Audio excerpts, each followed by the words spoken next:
So it talked a lot about spirits, it talked a lot about life being a continuous process. So there are about 100 questions I want to ask you, but there's one thing I've been very curious about after reading the book. In that you write about when you and your wife, everybody was constructing the Dhyanalingam, and you talk about how her grasp of life slipped from her. It became the thread of life or the grasp of life, something to that effect, became very fragile when she could not hold on to it and she passed away. What exactly did you mean by that?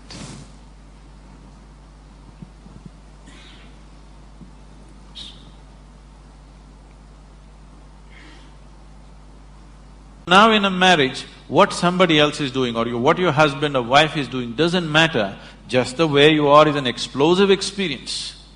This is how a lot of women lived in the past, because the process was very scientific and it was done properly. So they put this metal on the toes and also on the ring finger always, because if there is metal on certain strategic places in your body, you will not accidentally leave your body.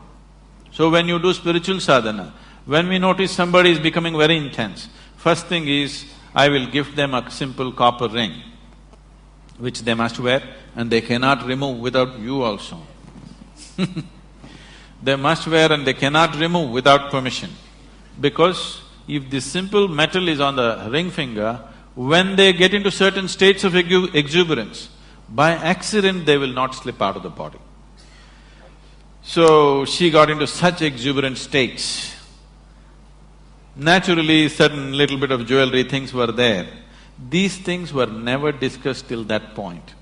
The many things I refuse to discuss because devices will work well only when people do not know how it works. So we just put it on people, we never explain. But when this situation happened, I had to explain what happened. She sat there on a full moon day evening with everybody. There were people around, and after 5 minutes, it is in the shrine, she got up and went. My eyes are closed, I knew she got up. I got little irritated, because nobody ever gets up once they sit down. Till we say it is time, nobody ever gets up. And of all the people, my wife getting up and going, little irritation in me. Why is she getting up of all the people? Then I ignored it and I sat down. After 5 minutes, she came and sat down. In another 7-8 minutes, she just went like that. When I looked, she was gone, with a big smile on her face.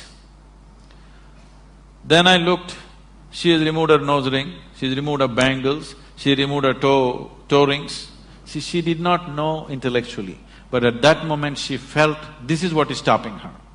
And she pulled out all those things, kept next to the wash basin and came back. And she sat down within 7-8 minutes. But this is not something that happened accidentally. She announced this almost 9 months ahead of time.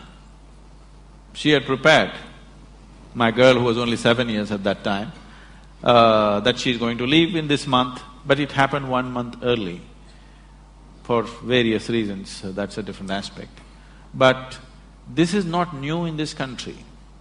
Any number of yogis just sit down, announce to everybody and leave their body. This whole process started 1 year before that. He decided when Uttarayana comes, you know what's Uttarayana? The sun's relationship with the earth, when it moves from southern hemisphere to north, you heard of Bhishma waiting to die at that time. So he said, when Uttarayana comes, I want to leave my body. I went there with my wife and daughter, and then he cried and he said, I have built a samadhi, I am doing all this, but I am afraid that I may not be able to do it. Then I started discussing the technicalities of what it is, what makes it happen, what stops it, what is it that you need to do and these kind of things. So, my wife Viji was also there, she was listening to all this. Then we were driving back. By then I had graduated to 4 wheels.